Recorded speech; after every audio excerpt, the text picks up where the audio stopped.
Hey guys, welcome to my channel. I have a 6-year-old Siberian Husky named Rylai, and in this video, I wanted to talk about traveling with her and what the experience has been like. A few years ago in 2018, I took a spontaneous road trip with her to Hurricane, Utah for my birthday. And after that brief experience, I realized how much I enjoyed taking trips with her.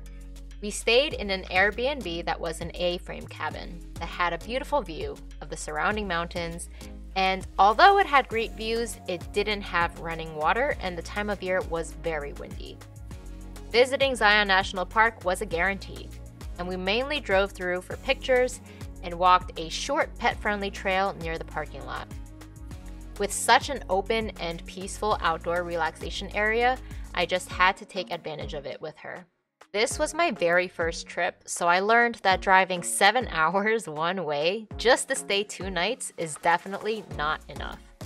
In December, we made a trip up to Ojai and Goleta to spend time exploring the town, and I also dropped by a friend's house where we prolonged our trip by 1 day to hang out. We were able to watch the beautiful sunset, and the next day, Rylai was able to have her first experience with water. It was cold that time of year, so I wasn't able to assist her inside the pool, but it was a great experience utilizing her high ball drive and verbal reinforcement to get her to step in on her own. Oh, like it's helping, right? Yeah. Good. Good. Fox is so close. Come on, go. Go, go, go. We get 2 more good girls for going back in. Good. Yeah. Good girl. Good. Good girl, go, go, go. Yes, good girl. Oh, good job. Good job. Look, you're so proud of yourself. In August of that same year, I did my first flight with Rylai to Vancouver, Canada in order to spectate the International 8, which is a Dota 2 gaming tournament. Rylai is on the smaller side, around 40 to 45 pounds. So she was able to fit under the seat comfortably and remained in a down the entire flight. I was there for a week and booked an Airbnb condo 2 blocks away from the venue, so I was often walking back to see her and take her out in between series. My collapsible crate had a delayed arrival, so early on I left her enclosed in the bathroom. No matter how many times we travel, it's to be expected for her to still get anxious when being left alone in a new location. I took her out one day to explore the city, although I'm more of a suburban countryside person. I also love playing hide and seek with her, so we did a bit of that. Although bringing her adds more work in taking care of her, I still found her presence to be a great comfort, and I enjoyed spending time with her during the downtime from spectating the tournament.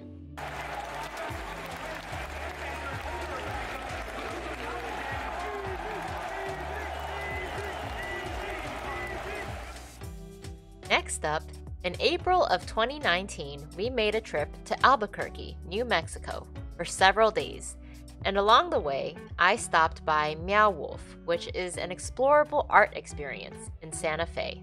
Meow Wolf is an arts and entertainment company based in Santa Fe, New Mexico. They create immersive and interactive experiences that is supposed to transport audiences of any age into fantastic realms of story and exploration. It was definitely a unique exhibit, although I didn't find myself enjoying it as much as I hoped. The main reason I drove there was to attend the Gathering of Nations Native American powwow, which is the largest powwow held in North America. Over 565 tribes from around the United States and 220 from Canada traveled to Albuquerque to participate. In July of 2019, I made my first ever 2-week trip with our first stop at Victor, Idaho, with the intent on visiting Grand Teton National Park. We stayed in a quaint, comfortable cabin and enjoyed the abundance of green around us. For national parks, I mostly drive through and get pictures and videos with her since they have strict rules against pets. I spent only a few nights here before heading to my second stop in Sula, Montana. I chose this destination because at the time I was watching the show Yellowstone with Kevin Costner and was intrigued by the beautiful landscape that was prominent throughout the show.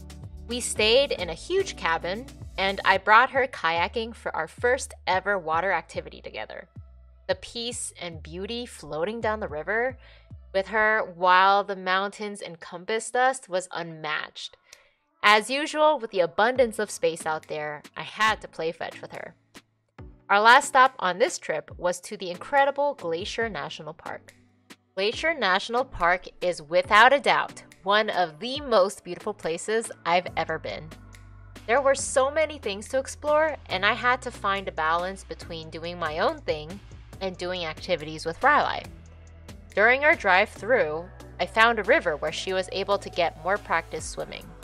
I woke up early one morning to do the Grinnell Glacier Trail, which was breathtaking and is still one of the most beautiful hikes I've ever been on. I wouldn't have known about Glacier National Park if not for Reddit, and I still view this as one of the best trips I've taken so far.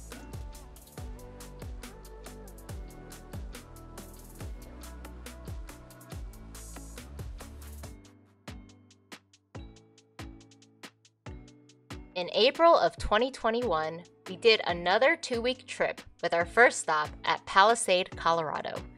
I've always wanted to drop by Colorado because I've seen countless pictures of its beauty.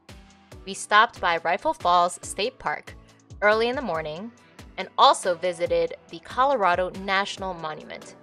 The best hike in this location was the Big Dominguez Canyon Trail south of Palisade.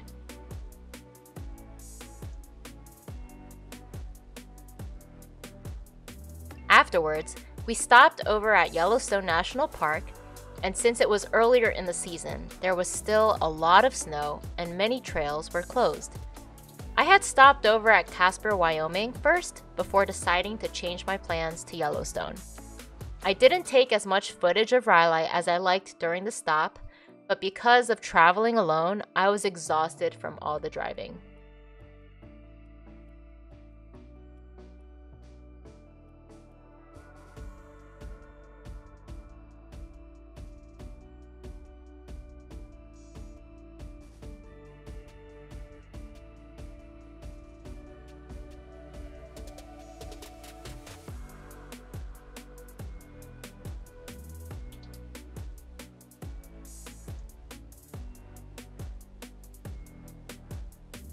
So, what's next for us?